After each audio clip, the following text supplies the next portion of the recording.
আসসালামু আলাইকুম, কেমন আছেন সবাই? অ্যাকুইট অ্যাবডোমিনাল পেইন নিয়ে একটা পেশেন্ট ভর্তি হলো। তো ইনিশিয়ালি পেইন সাবসাইড করার পরে এবং ইনিশিয়াল রিসাসিটেশনের পরে যখন আল্ট্রাসোনোগ্রাম করা হলো, তখন দেখা গেল যে সোনোলজিস্ট রিপোর্ট করছে যে there are multiple space occupying lesions in the liver in both lobes, hypoechoic or hyperechoic, in the background of fatty change in liver. Liver parenchyma is homogeneous, there is no heterogeneous change. Patient কিন্তু initially ভালো, তার কোনো weight loss নাই, কোনো jaundice নাই, কোনো anorexia নাই, কোনো অবস্ট্রাকটিভ জন্ডিসের ফিচার নাই। পেশেন্ট শুধু অ্যাডমিট হয়েছে due to abdominal pain and it was later found that it was due to ureteric stone. Ureteric colic ছিল, বেসিক ইউরোটারিক জাংশনে একটা স্টোন ছিল। তো এইরকম অবস্থায় যদি একটা হ্যাপাটিক অ্যাসোয়েল পাওয়া যায়, তাইলে সবাই খুব ঘাবড়ায় যায় যে আসলে তাইলে মনে হয় লিভার ক্যান্সার হয়ে গেছে। এখানে ঘাবড়ানোর তেমন কিছুই নাই। আমি সাজেস্ট করব যে এইসব ক্ষেত্রে প্রথমে কিছু ব্লাড ওয়ার্ক করতে, লিভার ফাংশন টেস্ট করতে, যেমন বিলিরুবিন, ডাইরেক্ট ইনডাইরেক্ট, তারপরে SGPT, SGOT, serum albumin, prothrombin time with INR, তারপর আলফা ফিটোপ্রোটিন এবং কার্সিনো এমব্রায়োনিক অ্যান্টিজেন এবং অ্যান্টি অ্যাকাইনোকাস অ্যান্টিবডি। বেশিরভাগ ক্ষেত্রে এই স্পেস অকুপাইং লেশন যেগুলো পাওয়া যায় সোনোলজিতে, সেগুলো সাধারণত বিনাইনই হয়, যেমন hemangioma, hepatic adenoma, amoebic liver cyst অথবা হাইড্রাটেড সিস্ট। এগুলা প্রাইমারি লিভার ক্যান্সার কিন্তু খুব রেয়ার। কমন যদি ম্যালিগনেন্সি হয়ে থাকে তাহলে common secondaries, usually from colorectal carcinoma. এই কারণে কার্সিনো এমব্রায়োনিক অ্যান্টিজেন আমি বলেছি ইনিশিয়াল ওয়ার্কআপে।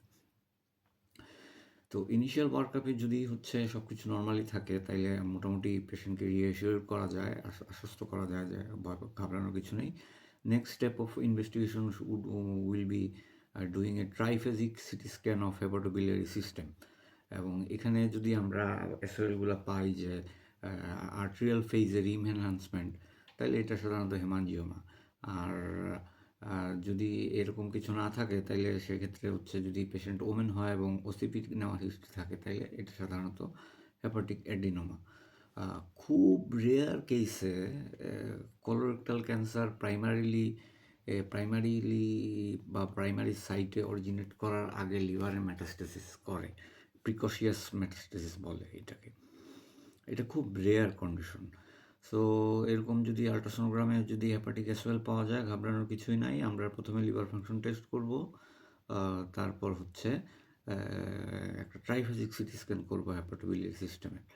এরপর পেশেন্টকে যদি ডায়াগনোসিস হয় যে এটা একটা বিনাইন লিভার লেশন, তাহলে এবং সাইজ যদি কনসিডারেবল সাইজ হয়, যদি কোনো অবস্ট্রাকটিভ ফিচার তৈরি না করে, তাহলে জাস্ট রিঅ্যাসুরেন্স ইজ এনাফ। আর যদি পেশেন্টের ব্যাকগ্রাউন্ডে যদি ফ্যাটি লিভার হিস্ট্রি থাকে, তাহলে ফ্যাটি লিভারের মেটাবলিক প্যানেল আমরা করব এবং সেই অনুযায়ী আগাবো। যেমন মেটাবলিক প্যানেলের মধ্যে আমরা ডায়াবেটিস চেক করব by doing fasting blood sugar, OGTT, fasting lipid profile, even thyroid profile, এগুলো করব। আরও যদি রিএসিওর হইতে চান, তাহলে PIVKA-2 নামে একটা নতুন ইনভেস্টিগেশন আছে, PIVK-2। আমার sir professor Selimur Rahman sir ওনাকে করাতে দেখেছি। এটাও যদি নর্মাল হয়, তাহলে জাস্ট নর্মাল রিএসিওরেন্স।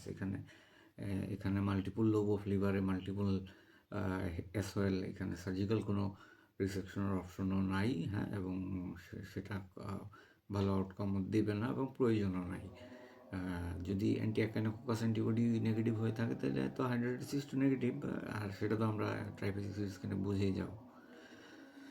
সো এরকম যদি লিভারে এসওএল পাওয়া যায়, কেউ ঘাবড়াবেন না। ম্যাক্সিমাম ক্ষেত্রে এটা সাধারণত বিনাইন লিভার লেশন হয়ে থাকে। আসসালামু আলাইকুম।